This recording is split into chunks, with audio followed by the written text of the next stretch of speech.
សម្រាប់នាងខ្ញុំផ្ទាល់មានមោទនភាពហើយមានកិត្តិយសដែលបានទទួលបានឱកាសនៅក្នុងការផ្ដល់វគ្គបណ្ដុះបណ្ដាល KPI setting ជូនទៅក្រុមការងារក្រុមការងារដែល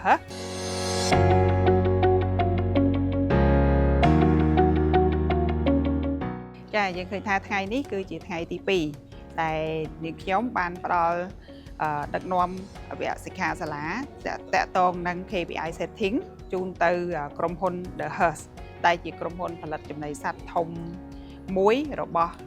ប្រទេសហូឡង់នៅក្នុងប្រទេសកម្ពុជាយើងហើយក្រុមហ៊ុនគឺមានឯកទេសនៅក្នុងការផលិតនិងផ្គត់ផ្គង់ចំណីសត្វគ្រប់ប្រភេទជូនទៅនៅក្នុងប្រទេសកម្ពុជាយើងទូទាំងប្រទេសតែម្ដងហើយយើងឃើញថា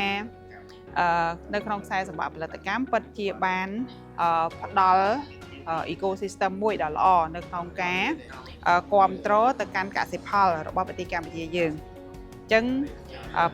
ក្រុមហ៊ុនផលិតនៅក្នុងស្រុកគាត់ប្រើប្រាស់វត្ថុធាតុដើមនៅក្នុងស្រុកហើយអ្វីដែលសំខាន់យើងឃើញថាក្រុមហ៊ុនបានផ្ដល់ឱកាសការងារជូនទៅប្រជាពលរដ្ឋខ្មែរយើងហើយដែលឃើញថាក្រុមការងារគឺសុទ្ធតែជាកូនខ្មែរហើយសុទ្ធតែជាថ្នាក់ដឹកនាំឆ្នើមជាយុវជនយុវតីដែលគាត់មានចំណេះដឹងហើយមានកម្លាំង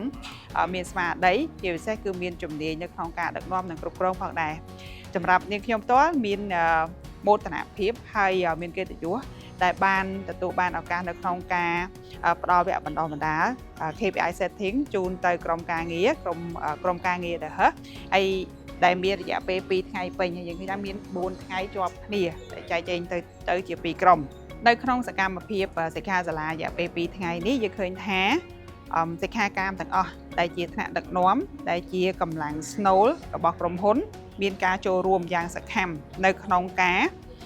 សួរចម្លើយនៅក្នុងការសួរឆ្លើយនៅក្នុងការចែកម្លែកបទពិសោធន៍ការងារនៅក្នុងការ